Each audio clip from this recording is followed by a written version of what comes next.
A while ago, but do you remember the first day that you said that you said you started feeling sick? If I talk you through it, can you try and give me a day that you felt better? That's kind of cool. Okay. Have you been to any other events or places other than that particular day?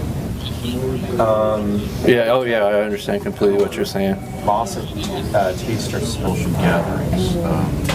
Could be dinner parties, birthday parties, sporting events, things like that. Hi, I'm calling because Washington State Department of Health was notified that you were in close contact with someone who tested positive for COVID-19. And we got some information we'd like to give you. I have two. Perfect. And do you know if you've been tested for COVID-19?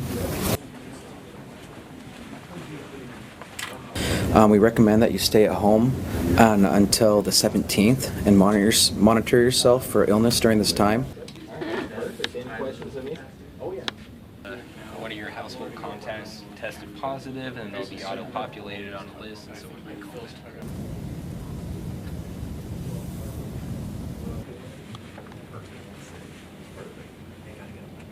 Okay, what county do you live in?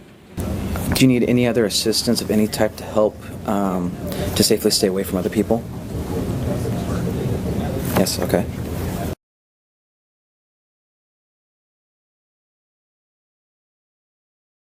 So let's say an individual tests positive for COVID-19. Once they have that conversation with the provider that ordered the test or requested the test, they will notify the person that they've been contracted the disease. And then the important piece is they will ask the person, the individual that has the disease, are they willing to be contacted? If the answer is yes, then their information will go to Department of Health, and they will go into a database. So that secondary contact goes into another list of people to call. That person will be called and said, hey, I'm Kriess from DOH. I understand that we've been notified that you have been in contact with somebody who has been tested positive. They won't mention who it was, so there's that confidentiality. They will recommend that they self-isolate or self-quarantine. If they have symptoms, they'll ask them those questions. If they've got any symptoms, they'll encourage them to contact their medical provider. Don't go to the hospital necessarily.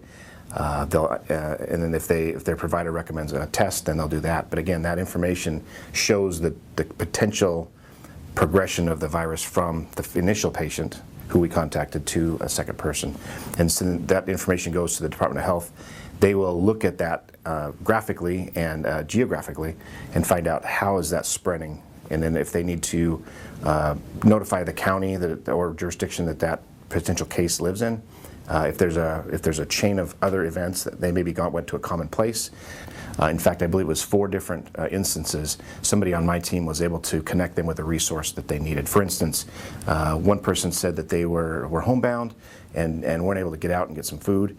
And they said, boy, it should be nice if I could get access to some food. So we looped back with a contact with the Department of Health and then called them back right away and say, here's a service that actually provides food directly from a food bank and we'll deliver it to you. I think one of the cool things about the National Guard is that we are all members of our state, right? We're neighbors with the people that we're talking on the phone.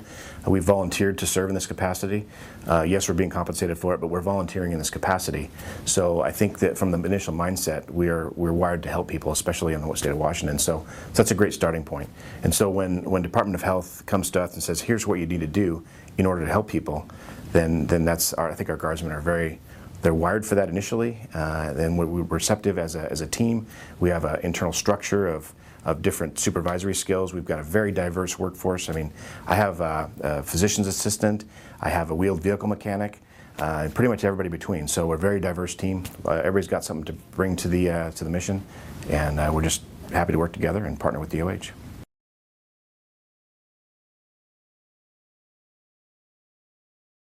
As far as training goes, the military typically has a lot of personal information, kind of not floating around, but there is personal information that you need to know about people. So we already have some prior training as far as maintaining people's personal information safely. That was reinforced for about a week it was mostly training on just handling personal information correctly and making sure that we don't say people's names when we're talking about it, even in office. We use people's case ID number that they get assigned, and to pull their name from that ID number is a couple of steps.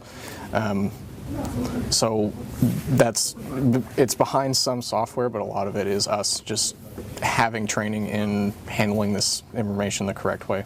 A lot of the folks that I've been in contact with have been, you know, your husband and wife, your multiple people in the household, and so when you get on the phone and you're able to kind of make sure that they know, hey, you need to stay inside, that spreading that sort of information and ensuring that people understand, like, this is coming from the state, this is an official, and it's not a mandate, we can't force them to do it, but this is the state's recommendation that you stay inside. I think it makes people realize that it's an important, really an important thing to stay inside and try to stay away from even grocery stores and that sort of stuff.